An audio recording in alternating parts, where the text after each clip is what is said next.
观光路桥17号特别伫樱花市政中心邀请5大高尔夫球场的业者来参与宣导，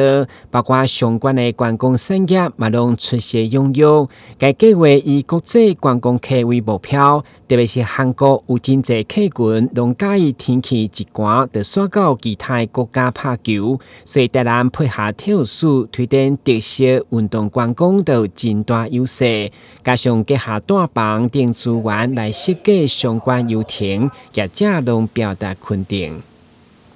那我代表南一球场呢，非常支持市政府来办这个活动。那我们希望透过政府的力量，能够推广整体的观光。那高尔夫假期也是在我们观光旅游的一环。南一球场在这20年来，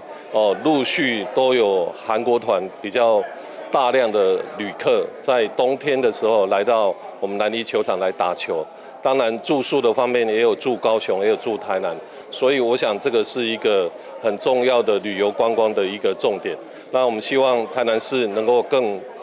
用政府的力量大力来推动这个活动，能够使我们这个观光旅游在台南高尔夫的假期能够越来越多的韩国客人或其他的外国观光客能够进到台南市政府这边的活动来参加。所以我们其实这一次的计划主要是针对3个客群呢，一个是国旅的团客，一个是自由行。那我想最重要对我们而言还有国际的团客哦。那国旅团客，我想应该有很多球队的行程比赛在冬天在北部不太好进行，天气不太好。我们如何把它这个资讯丢过去，让他们来到台南哦，这是我们这次希望能够做的重点。那另外刚刚讲过哦，现在年轻化，包含动资券都是年轻人在使用哦。那还有一些我们南科就在我们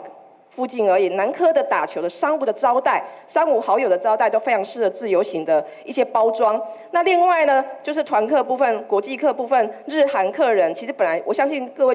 这个球场都有，本来就在冬天的时候会有一些国际客人来到台南打球。那我们如何把这个资讯再帮大家多做一点宣传出去？应该来台南这种慢活的地方来吃美食，甚至做个脚底按摩啦，做个 SPA 啦哈，然后做文化体验哦。